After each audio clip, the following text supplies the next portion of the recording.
here on the early edge. Packers laying 7 on Sunday Night Football against the aforementioned Cowboys and their crappy defense. 47.5 under money. Total dropped about 1.5 points. Larry, you're going with a prop here.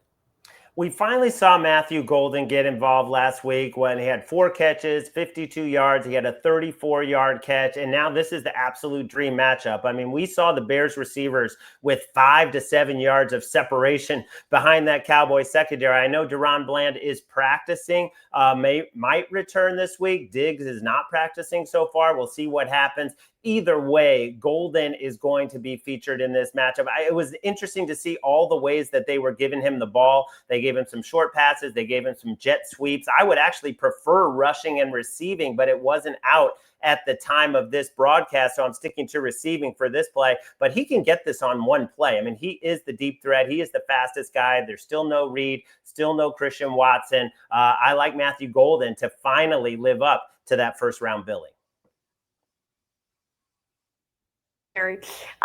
Will, you went with a total play. What do you got?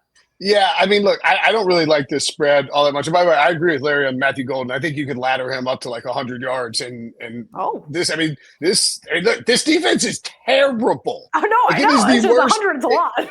Yeah, but I mean, like, he get there on 2 plays, right? If you really want to get spicy, parlay it with his under catches for a little reverse correlation, and we go just print and go to Cabo. But I think the Packers have good history going into Dallas. There's obviously all the Micah Parsons stuff. No CeeDee Lamb.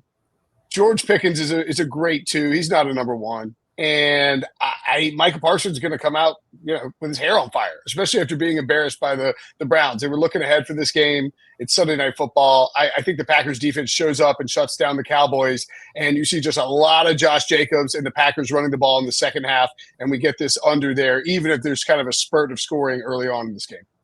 RJ, assuming you echo a lot of that, going with the Cowboys team total under. Yeah, I took the Packers minus 5.5 early in the week. The line figured to rise, even if Lamb was able to play, which we know he's not. It's hard to see Dallas scoring more than 20 without him. They only did it against the Giants defense, and the Packers defense might be the best in football.